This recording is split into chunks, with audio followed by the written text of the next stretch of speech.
नमस्कार, आप सभी का इस YouTube चैनल में हार्दिक स्वागत है। हम कक्षा 10 सामाजिक विज्ञान विषय में अध्याय नंबर 6 केंद्र सरकार का अध्ययन कर रहे हैं। पूर्व में हमने लोकसभा एवं राज्यसभा की रचना या संगठन के बारे में अध्ययन किया है। आज हमारा टॉपिक है संसद के कार्य तथा शक्तियाँ, powers and functions of the parliament. आइए विस्तार से पढ़ते हैं। संविधान के द्वारा संसद को व्यापक शक्तियां प्रदान की गई है, यानी बहुत अधिक शक्तियां प्रदान की गई है। संसद की प्रमुख शक्तियों का उल्लेख अग्रलिखित रूपों में किया जा सकता है। नंबर 1 है विधायी शक्तियां। संसद का सबसे प्रमुख कार्य राष्ट्रीय हितों को दृष्टि में रखते हुए कानूनों का निर्माण करना है। यानी संसद का सबसे जो महत्वपूर्ण कार्य है वो राष्ट्रीय हित या देश हित को ध्यान में रखते हुए कानूनों का निर्माण करना या कानून बनाना।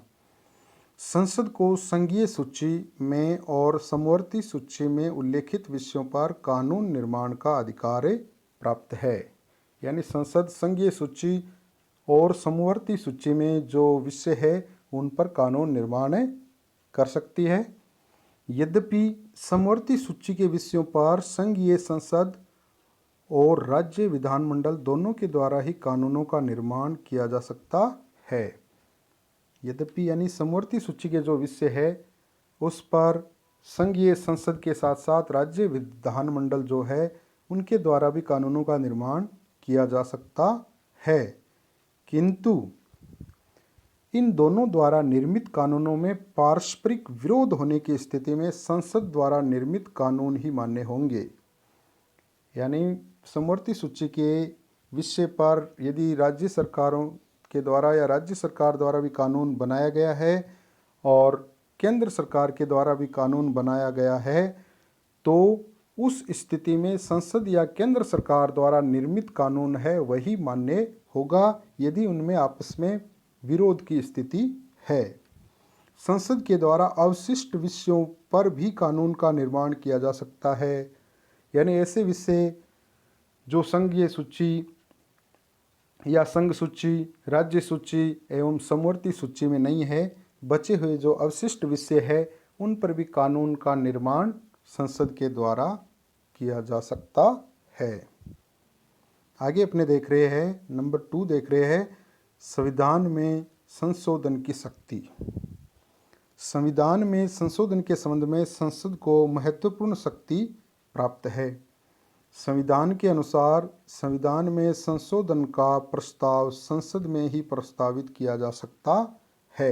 यानी संविधान में कोई भी संशोधन करना है तो उसका प्रस्ताव संसद में ही प्रस्तावित किया जा सकता है, किसी राज्य के विधानमंडल में नहीं। ये महत्वपूर्ण बात है। संसद के दोनों सदनों द्वारा संविधान के संशोधन का कार्य किया जाता है और संविधान के अधिकांश भाग में अकेली संसद के द्वारा ही या तो सामान्य बहुमत से या पृथक पृथक दोनों सदनों के 2/3 बहुमत से परिवर्तन किया जा सकता है। यानी कुछ में तो सामान्य बहुमत से और कुछ में दोनों सदनों के पृथक पृथक यानी 2/3 बहुमत से परिवर्तन किया जा सकता है। संविधान की केवल कुछ ही व्यवस्थाएं ऐसी है जिनमें संशोधन के लिए भारतीय संघ के आधे राज्यों के विधानमंडलों की स्वीकृति आवश्यक होती है। यानी कुछ ऐसे संशोधन है या कुछ ऐसी व्यवस्थाएं हैं जिनमें संशोधन करने के लिए भारतीय संघ के जो आधे राज्य है उनके विधानमंडलों की स्वीकृति आवश्यक होती है। तो इस प्रकार 3 प्रकार से संविधान में संशोधन किया जा सकता है। आगे अपने देख रहे हैं नंबर 3 है वित्तीय शक्तियाँ। जनता के प्रतिनिधि होने के नाते भारतीय संसद को राष्ट्रीय वित्त पर पूर्ण अधिकार प्राप्त है और प्रतिवर्ष वित्त मंत्री द्वारा प्रस्तावित बजट यानी राष्ट्रीय आय व्यय का लेखा जब तक संसद यानी लोकसभा से स्वीकार न करा लिया जाए उस समय तक आय व्यय से संबंधित कोई कार्य नहीं किया जा सकेगा। यानी बजट का स्वीकृत करवाना जरूरी है संसद द्वारा। आगे अपने देखते हैं प्रशासनिक शक्तियाँ। भारतीय संविधान के द्वारा संस्थात्मक व्यवस्था की स्थापना की गई है, अतः संविधान के अनुसार संघीय कार्यपालिका अर्थात मंत्रिमंडल, संसद और व्यवहार में देखें तो लोकसभा के प्रति उत्तरदायी होती है, यानी उत्तरदायित्व होना जरूरी है। मंत्रिमंडल केवल उसी समय तक अपने पद पर रहता है जब तक कि उसे लोकसभा का विश्वास प्राप्त हो, यानी मंत्रिमंडल को अपने पद पर रहने के लिए ये जरूरी है कि उसे लोकसभा का विश्वास प्राप्त हो। संसद अनेक प्रकार से कार्यपालिका पर नियंत्रण रख सकती है, यानी संसद है वो कार्यपालिका या मंत्रिमंडल पर अनेक प्रकार से नियंत्रण रख सकती है। फिर अपने पढ़ रहे निर्वाचन संबंधी शक्तियां। अनुच्छेद 54 के द्वारा संसद को कुछ निर्वाचन संबंधी शक्तियां प्रदान की गई है। संसद के दोनों सदनों के निर्वाचित सदस्य राष्ट्रपति के निर्वाचन के लिए गठित निर्वाचक मंडल के अंग है, यानी संसद के दोनों सदनों राज्यसभा और लोकसभा के जो निर्वाचित सदस्य है, मनोनीत नहीं, वो राष्ट्रपति के निर्वाचन के लिए जो गठित निर्वाचक मंडल है उसके अंग है। अनुच्छेद 66 के अनुसार संसद के दोनों सदनों के निर्वाचित सदस्य उपराष्ट्रपति का निर्वाचन भी करते हैं, तो ये निर्वाचन संबंधी शक्तियाँ प्राप्त है। आगे अपने देखते हैं विविध शक्तियाँ। उपर्युक्त के अतिरिक्त संसद को कुछ अन्य शक्तियाँ भी प्राप्त है। क्या है? संसद के दोनों सदन संविधान द्वारा निर्धारित विशेष प्रक्रिया के आधार पर राष्ट्रपति के विरुद्ध महाभियोग का प्रस्ताव पास कर उससे पदच्युत कर सकते हैं, पद से हटा सकते हैं, यानी राष्ट्रपति के ऊपर या राष्ट्रपति के विरुद्ध महाभियोग का प्रस्ताव लाया जा सकता है। इस प्रकार ये दोनों सदन सर्वोच्च या उच्च न्यायालय के किसी न्यायाधीश को अक्षमता व दुराचरण के आधार पर पदच्युत करने का प्रस्ताव पास कर सकते हैं।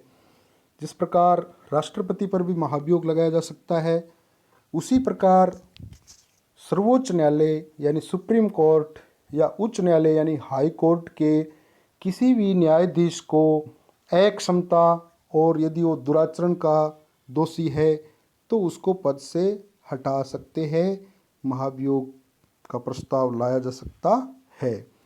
इस प्रकार का प्रस्ताव प्रत्येक सदन में, यानी इस प्रकार का जो प्रस्ताव है वो प्रत्येक सदन में, लोकसभा और राज्यसभा प्रत्येक सदन में 2/3 बहुमत द्वारा पारित होना चाहिए। यानी इस प्रकार का प्रस्ताव है, महाभियोग का प्रस्ताव है, वो प्रत्येक सदन में 2/3 बहुमत से 2/3 बहुमत से पारित होना चाहिए। उपराष्ट्रपति को हटाने के लिए राज्यसभा द्वारा पारित प्रस्ताव लोकसभा द्वारा अनुमोदित होना चाहिए। आगे अपने देख रहे हैं राष्ट्रपति द्वारा घोषित संकटकालीन घोषणा की प्रभाविकता के लिए घोषणा के 1 महीने के अंदर संसद के दोनों सदनों से अनुमोदन आवश्यक है। यदि संकट काल की घोषणा की गई है राष्ट्रपति द्वारा, तो घोषणा के 1 महीने के अंदर संसद के दोनों सदनों से उसका अनुमोदन होना आवश्यक है। राष्ट्रपति शासन एक बार में 6 माह के लिए लागू होता है तथा इसके बाद भी यदि इसे बढ़ाने की आवश्यकता हो तो ये 6 माह तक और बढ़ाया जा सकता है, पर उसके लिए संसद के दोनों सदनों की स्वीकृति आवश्यक है, यानी दोनों सदनों की स्वीकृति लेना जरूरी है यदि आगे बढ़ाया जाता है। आगे अपने देख रहे हैं लोकसभा की शक्तियां अथवा अधिकार और कार्य।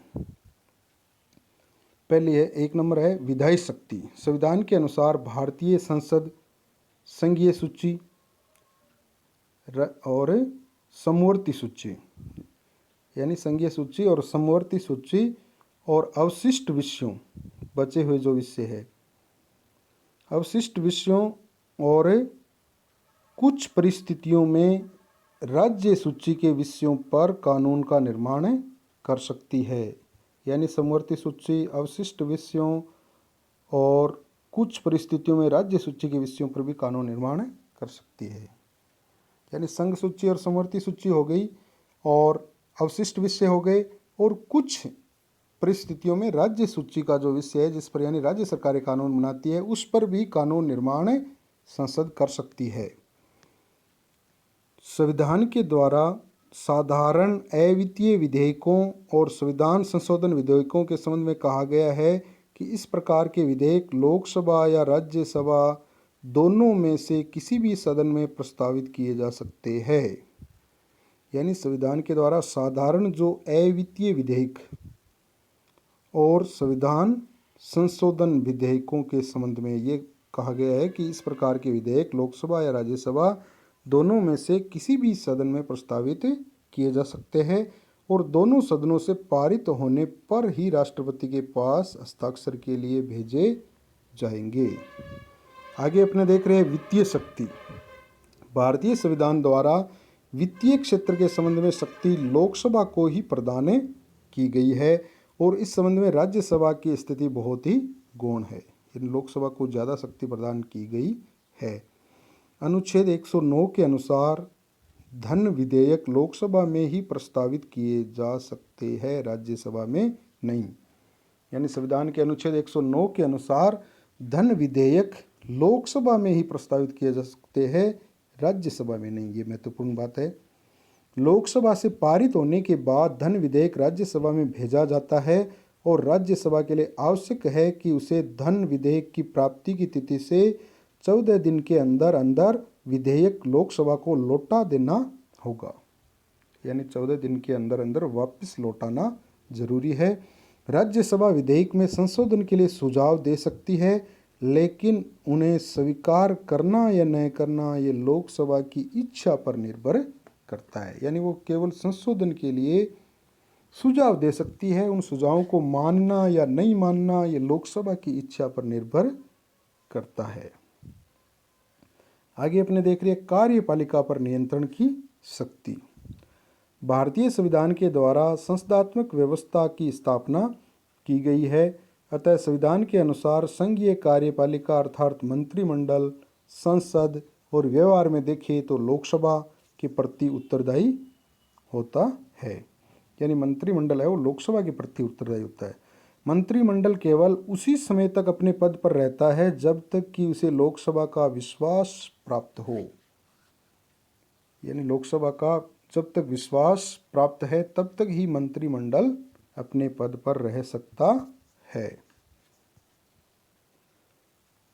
आगे अपने देख रहे हैं संविधान संशोधन संबंधी शक्ति। लोकसभा को राज्यसभा के साथ मिलकर संविधान में संशोधन परिवर्तन का अधिकार भी प्राप्त है। संविधान के अनुच्छेद 368 के अनुसार संविधान के अधिकांश भाग में संशोधन का कार्य अकेली संसद के द्वारा ही किया जा सकता है। आगे अपने देख रहे हैं निर्वाचक मंडल के रूप में कार्य। लोकसभा निर्वाचक मंडल के रूप में भी कार्य करती है। अनुच्छेद 54 के अनुसार लोकसभा के निर्वाचित सदस्य राज्यसभा के निर्वाचित सदस्यों तथा राज्य विधानसभाओं के निर्वाचित सदस्यों के साथ मिलकर राष्ट्रपति को निर्वाचित करते हैं। किसको निर्वाचित करते हैं? राष्ट्रपति को, या राष्ट्रपति के निर्वाचन में भाग लेते हैं। आगे अपने देख रहे हैं राज्यसभा के कार्य और शक्तियाँ। शक्तियों का अध्ययन निम्नलिखित रूपों में किया जा सकता है। नंबर 1 है विधायी शक्तियाँ। लोकसभा के साथ साथ राज्यसभा भी विधि निर्माण या कानून निर्माण संबंधी कार्य करती है। संविधान के द्वारा अवित्तीय विधेयकों के संबंध में लोकसभा और राज्यसभा दोनों को बराबर शक्तियाँ प्रदान की गई है। यानी जो अवित्तीय विधेयक है, जो वित्त से संबंधित नहीं है। आगे अपने देख रहे हैं संविधान संशोधन की शक्ति। संविधान संशोधन के संबंध में राज्यसभा को लोकसभा के समान ही शक्ति प्राप्त है। संशोधन प्रस्ताव पर संसद के दोनों सदनों में असहमति होने पर, यानी दोनों सदनों में किसी प्रकार की असहमति है तो संविधान में संशोधन का प्रस्ताव गिर जाएगा। यानी दोनों में सहमति होना जरूरी है। आगे अपने देख रहे हैं वित्तीय शक्ति। राज्यसभा को कुछ वित्तीय शक्ति प्राप्त है। यद्यपि इस संबंध में संविधान द्वारा राज्यसभा को लोकसभा की तुलना में निर्बल स्थिति प्रदान की गई है, क्योंकि लोकसभा के सदस्यों का तो निर्वाचन प्रत्यक्ष जनता द्वारा होता है, तो उनको लोग ज़्यादा शक्तियाँ प्रदान की गई है। संविधान के अनुसार धन विधेयक पहले लोकसभा में ही प्रस्तावित किए जाएंगे। लोकसभा से स्वीकृत होने पर धन विधेयक राज्यसभा में भेजे जाएंगे, जिसके द्वारा अधिक से अधिक 14 दिन तक इस विधेयक पर विचार किया जा सकेगा। राज्यसभा धन विधेयक के संबंध में अपने सुझाव लोकसभा को दे सकती है, लेकिन यह लोकसभा की इच्छा पर निर्भर है कि उन प्रस्तावों को माने या न माने। यानी मानना या न मानना ये लोकसभा की इच्छा पर है। आगे अपने देख रहे हैं कार्यपालिका संबंधी शक्ति। संसदात्मक शासन व्यवस्था में मंत्री परिषद संसद के लोकप्रिय सदन के प्रति ही उत्तरदायी होती है। यानी संसदात्मक शासन व्यवस्था में मंत्री परिषद है वो संसद के लोकप्रिय सदन यानी लोकसभा के प्रति ही उत्तरदायी होती है। अतः भारत में भी मंत्री परिषद लोकसभा के प्रति सामूहिक रूप से उत्तरदायी है, राज्यसभा के प्रति नहीं। राज्यसभा के सदस्य मंत्रियों से प्रश्न तथा पूरक प्रश्न यानी क्रॉस प्रश्न पूछ सकते हैं और उनकी आलोचना भी कर सकते हैं, परंतु इन्हें अविश्वास प्रस्ताव द्वारा मंत्रियों को हटाने का अधिकार नहीं है। ये महत्वपूर्ण बात है, ये हटा नहीं सकते हैं। आगे अपने देख रहे हैं विविध शक्तियाँ। उपर्युक्त के अतिरिक्त राज्यसभा को कुछ अन्य शक्तियाँ भी प्राप्त है, जिनका प्रयोग वह लोकसभा के साथ मिलकर करती है। ये शक्तियाँ और कार्य इस प्रकार है। राज्यसभा के निर्वाचित सदस्य राष्ट्रपति के चुनाव में भाग लेते हैं। यानी राज्यसभा के निर्वाचित सदस्य है वो भी राष्ट्रपति चुनाव में भाग लेते हैं। राज्यसभा के निर्वाचित सदस्य लोकसभा के निर्वाचित सदस्यों के साथ मिलकर उपराष्ट्रपति का चुनाव करते हैं। राज्यसभा लोकसभा के साथ मिलकर राष्ट्रपति, सर्वोच्च न्यायालय के न्यायाधीशों तथा कुछ पदाधिकारियों पर महाभियोग लगा सकती है। महाभियोग का प्रस्ताव तभी पारित समझा जाता है जब दोनों सदन इस प्रकार के प्रस्ताव को स्वीकार कर ले। ये महत्वपूर्ण है। आगे अपने देख रहे हैं राज्यसभा लोकसभा के साथ मिलकर बहुमत से प्रस्ताव पास कर उपराष्ट्रपति को उसके पद से हटा सकती है। यानी राज्यसभा लोकसभा के साथ मिलकर बहुमत से प्रस्ताव पास करके उपराष्ट्रपति को उसके पद से हटा सकती है। उपराष्ट्रपति को पद से हटाने का प्रस्ताव प्रथम बार राज्यसभा में ही पारित होकर लोकसभा के पास से जाता है। ये महत्वपूर्ण है कि उपराष्ट्रपति को पद से हटाने का प्रस्ताव प्रथम बार राज्यसभा में ही पारित होकर लोकसभा के पास से जाता है। 1 माह से अधिक अवधि तक यदि आपातकाल लागू रखना हो तो इस प्रकार के प्रस्ताव का अनुमोदन लोकसभा और राज्यसभा दोनों के द्वारा पृथक पृथक अपने विशेष बहुमत से किया जाना आवश्यक है। ये भी महत्वपूर्ण बात है। आगे अपने देख रहे हैं विशेष अधिकार। राज्यसभा के विशेष अधिकार। राज्यसभा को 2 ऐसे अन्य अधिकार भी प्राप्त है जो लोकसभा को प्राप्त नहीं है और जिनका प्रयोग अकेले राज्यसभा ही करती है। इस प्रकार की शक्तियों का संबंध देश के संघीय ढांचे से है और राज्यसभा को राज्यों का एकमात्र प्रतिनिधि होने के नाते अग्र प्रकार की शक्तियां प्राप्त है। नंबर 1 है अनुच्छेद 249 के अनुसार राज्यसभा उपस्थित और मतदान में भाग लेने वाले सदस्यों के 2/3 बहुमत से राज्य सूची के किसी विषय को राष्ट्रीय महत्व का विषय घोषित कर सकती है। इसके द्वारा उस राज्य सूची के विषय पर कानून बनाने का अधिकार संसद को मिल जाता है। यानी अनुच्छेद 249 के अनुसार राज्यसभा उपस्थित और मतदान में भाग लेने वाले सदस्यों के 2/3 बहुमत से राज्य सूची का यानी कोई भी विषय है उसको राष्ट्रीय महत्व का विषय घोषित कर सकती है और इसके द्वारा उस राज्य सूची के विषय पर कानून बनाने का अधिकार संसद को मिल जाता है। काफ़ी महत्वपूर्ण है। आगे है, संविधान के अनुच्छेद 312 के अनुसार राज्यसभा ही अपने 2/3 बहुमत से प्रस्ताव पास कर नई अखिल भारतीय सेवाएं स्थापित करने का अधिकार केंद्र सरकार को दे सकती है। धन्यवाद।